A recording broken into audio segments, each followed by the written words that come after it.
Hai semua, perkenalkan nama saya Advent Filipi Baresi dengan NIM 2022011011-052. Saya merupakan mahasiswa aktif Universitas Pembangunan Jaya semester 2. Pada kali ini, saya ingin membawakan materi terkait perseroan, yaitu pendirian transaksi saham dan dividen. Pertama, saya ingin menjelaskan tentang pengertian perseroan. Perseroan adalah badan hukum yang memiliki harta kekayaan, menandatangani perjanjian, mengadakan utang piutang, dan hak serta kewajiban seperti orang-orang pribadi. Perseroan itu terbagi menjadi perseroan terbuka dan perseroan tertutup.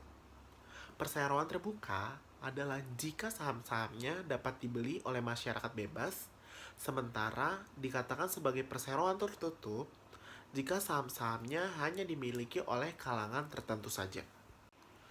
Lalu, apa saja sih karakteristik dari perseroan itu? Yang pertama, badan hukum tersendiri atau terpisah.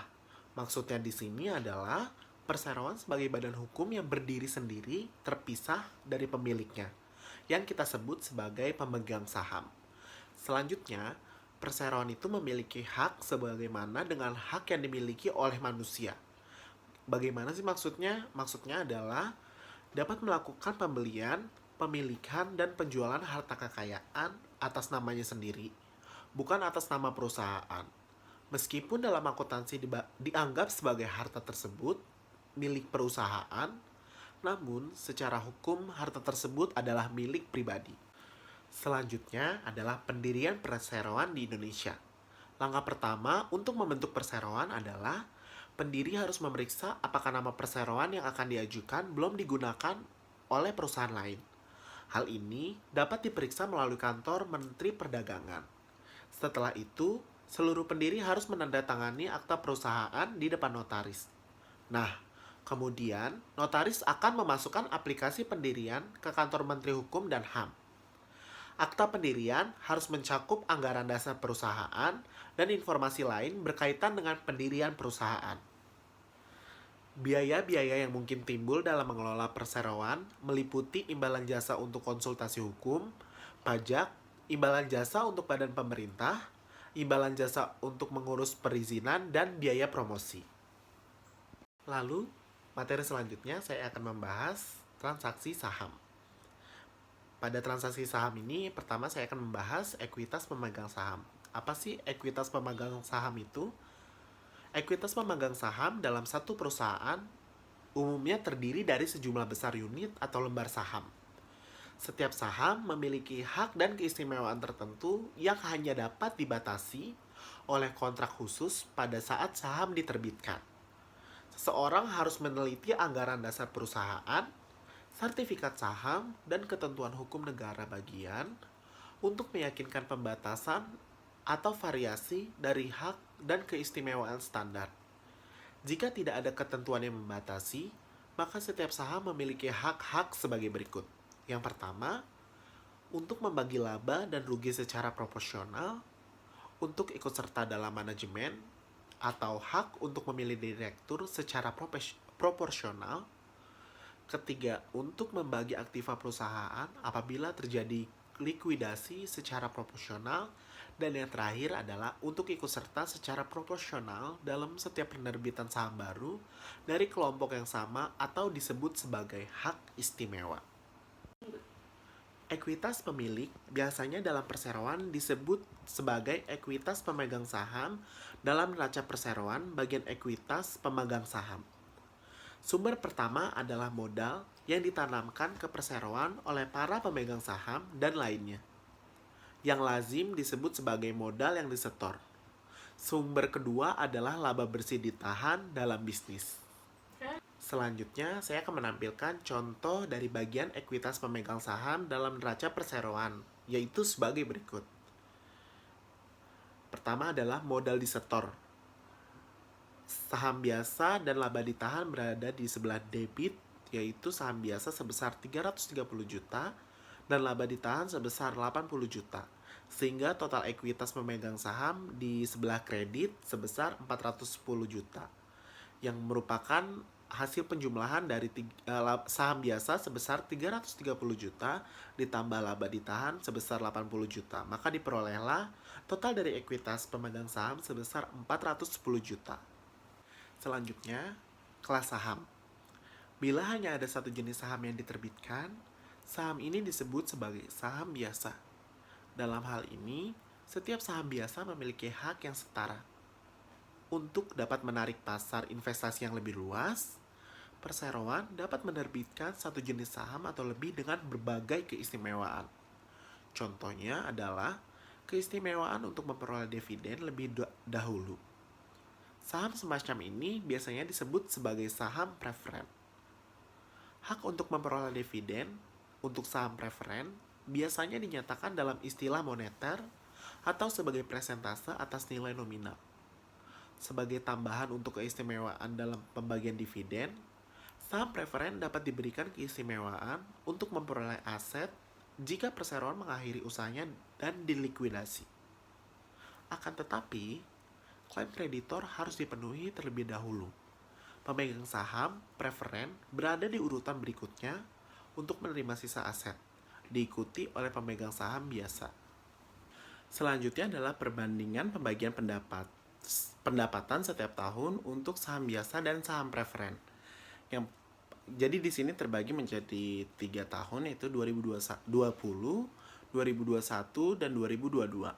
Yang pertama adalah jumlah saham yang dibagikan, yaitu pada 2020 adalah 10 juta, 2021 sebesar 30 juta, dan 2022 sebesar 22 juta. Selanjutnya, dividen untuk saham preferen yaitu sebesar 1000 lembar pada tahun 2020 sebesar 4 juta, pada tahun 2021 sebesar 3 juta, dan pada tahun 2022 sebesar 4 juta. Selanjutnya, ada dividen untuk saham biasa yaitu 4000 lembar pada tahun 2020 sebesar 6 juta, pada tahun 2021 tidak menerbitkan saham biasa, dan pada tahun 2022 sebesar 16 juta. Selanjutnya, dividen per lembar saham terbagi menjadi 2, yaitu ada saham preferen dan saham biasa. Saham preferen pada tahun 2020 sebesar 4.000, 2021 sebesar 3.000, dan 2022 sebesar 4.000. Saham biasa pada tahun 2020 sebesar 1.500, 2021 tidak ada, dan 2022 sebesar 4.500.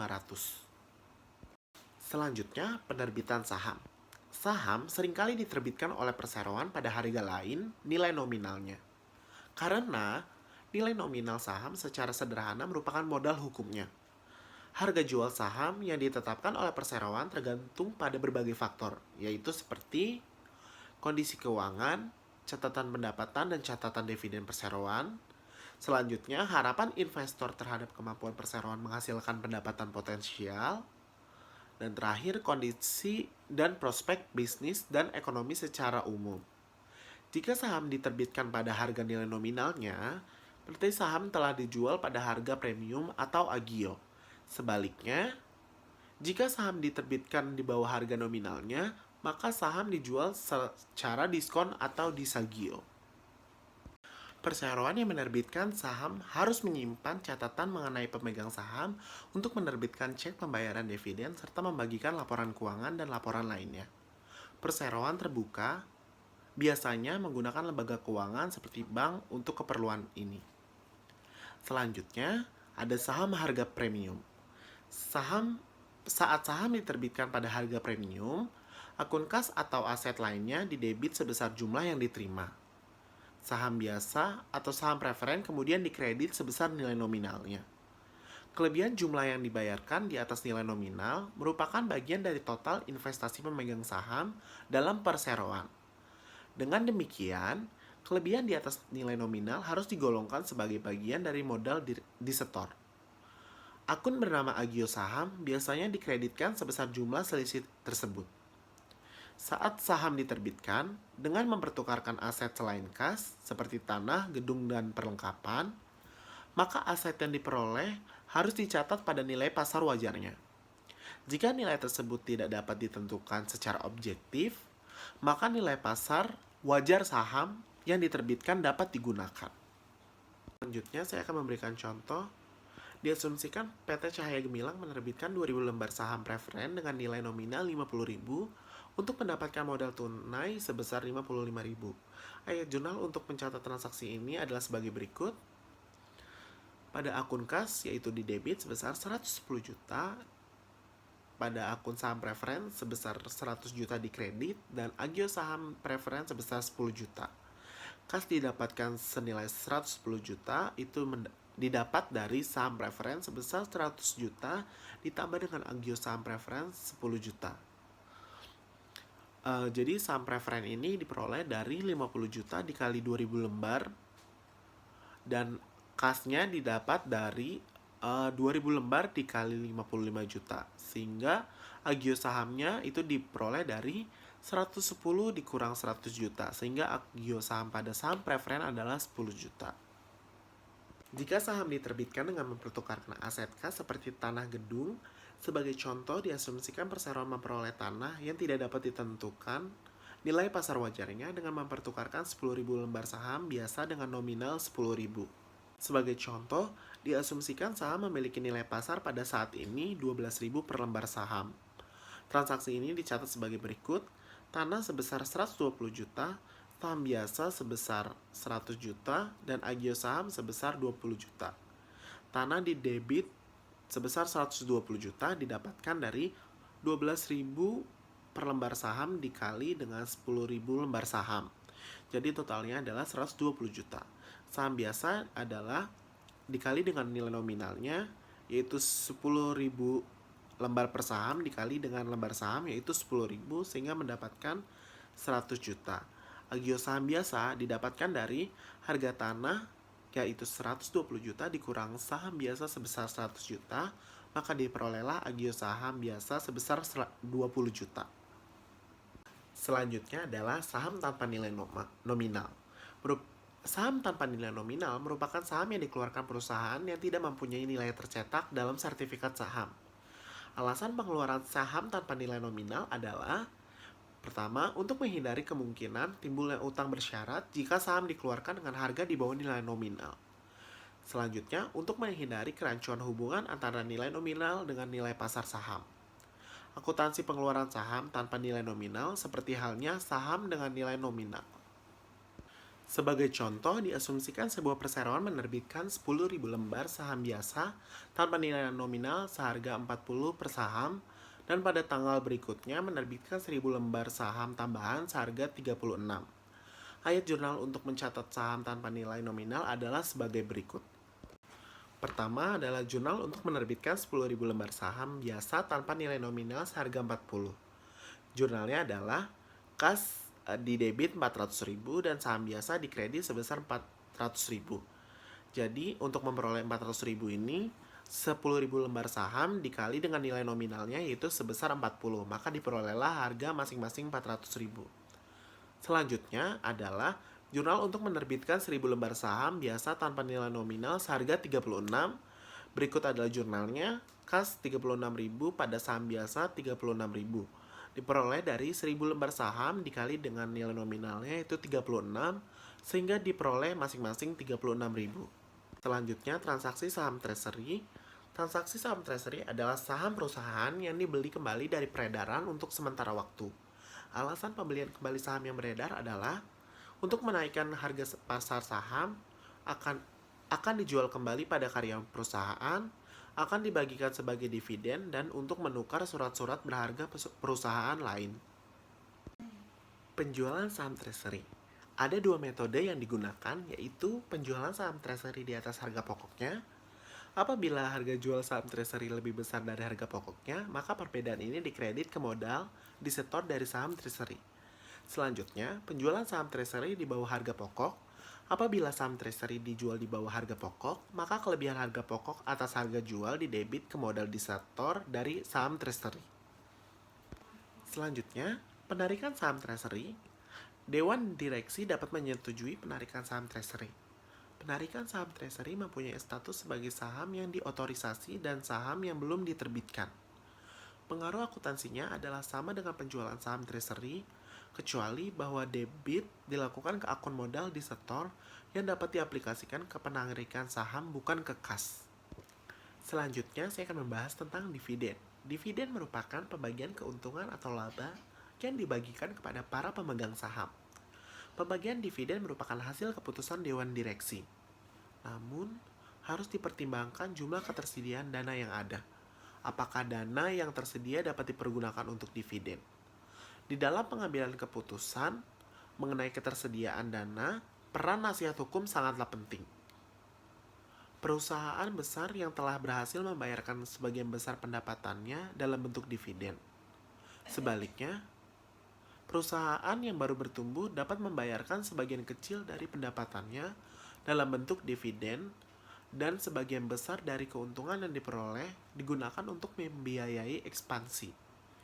Jika sebuah perusahaan telah mengumumkan pembayaran dalam jumlah tertentu dalam bentuk dividen, maka perusahaan tersebut tidak boleh mengurangi jumlah dividen yang telah ditentukan. Selanjutnya adalah jenis dividen. Pertama, ada dividen tunai. Dividen tunai merupakan dividen yang dibagikan kepada para pemegang saham dalam bentuk uang tunai dan diakui sebagai pendapatan dividen. Ayat jurnal untuk pencatatannya sebagai berikut, terbagi menjadi dua, yaitu pada saat pengumuman dividen dan pembayaran dividen. Pada saat pengumuman dividen, jurnalnya adalah sebagai berikut. Dividen atau laba ditahan di sebelah debit dan utang dividen bertambah di sebelah kredit. Selanjutnya, pada pembayaran dividen, yaitu utang dividen berkurang di sebelah debit dan kas berkurang di sebelah kredit. Selanjutnya adalah dividen properti. Dividen properti merupakan dividen yang dibagikan kepada para pemegang saham dalam bentuk barang atau aktiva yang dimiliki oleh perusahaan. Misalnya, perusahaan membagikan dividen dalam bentuk surat berharga atau investasi yang dimiliki oleh perusahaan kepada perusahaan lain. Ayat jurnal untuk pencatatan sebagai berikut adalah pada saat pengumuman dividen, yaitu dividen laba ditahan di sebelah debit, utang dividen properti di sebelah kredit, dan laba pembagian dividen properti di sebelah kredit. Lalu pada saat pembayaran dividen, utang dividen properti berkurang di sebelah debit dan investasi pada saham perusahaan di sebelah kredit. Selanjutnya ada dividen saham. Dividen saham merupakan dividen yang dibagikan kepada para pemegang saham dalam bentuk saham atau bukan dalam bentuk uang tunai dan aktiva lainnya kepada para pemegang saham. Oleh karena itu, perusahaan bersangkutan menerbitkan saham baru untuk dibagikan kepada para pemegang saham. Dan ada beberapa dividen saham diantaranya. Pertama, dividen saham kecil dan dividen saham besar. Kedua, waran saham pecahan. Ketiga, dividen saham versus pemecahan saham dan menggunakan dividen saham sebagai pertanda. Selanjutnya, dividen likuidasi. Dividen likuidasi merupakan dividen yang dibagikan atau pengembalian sejumlah modal oleh pemegang saham. Ayat jurnalnya adalah sebagai berikut. Pada saat pengumuman dividen, dividen atau laba ditahan di debit, agio saham di debit, dan utang dividen di sebelah kredit. Pada saat pembayaran dividen, utang dividen berkurang di sebelah debit dan kas berkurang di sebelah kredit. Kondisi keuangan dan pembagian dividen. Eksistensi kewajiban lancar sangat kuat menyatakan bahwa sebagian dari kas diperlukan untuk membayar kewajiban lancar ketika jatuh tempo. Selain itu, kebutuhan akan uang tunai sehari-hari untuk penggajian dan pengeluaran lainnya yang tidak dimasukkan dalam kewajiban lancar juga memerlukan kas. Jadi, sebelum dividen diumumkan, manajemen harus mempertimbangkan ketersediaan dana untuk membayar dividen. Suatu dividen sebaiknya tidak dibayarkan kecuali baik posisi keuangan sekarang ataupun yang akan datang tampak menjamin pembagian dividen. Selanjutnya, kebijakan dividen. Sangat sedikit perusahaan yang membayar dividen dalam jumlah yang sama dengan laba ditahan yang tersedia secara legal. Alasan utamanya adalah sebagai berikut. Pertama, persetujuan atau kontrak obligasi dengan kreditor tertentu untuk menahan semua atau sebagian laba dalam bentuk aktiva guna membentuk proteksi tambahan terhadap kemungkinan kerugian. Selanjutnya, beberapa hukum perseroan negara bagian mempersyaratkan bahwa laba yang ekuivalen dengan biaya saham treasury yang dibeli dilarang untuk diumumkan sebagai dividen.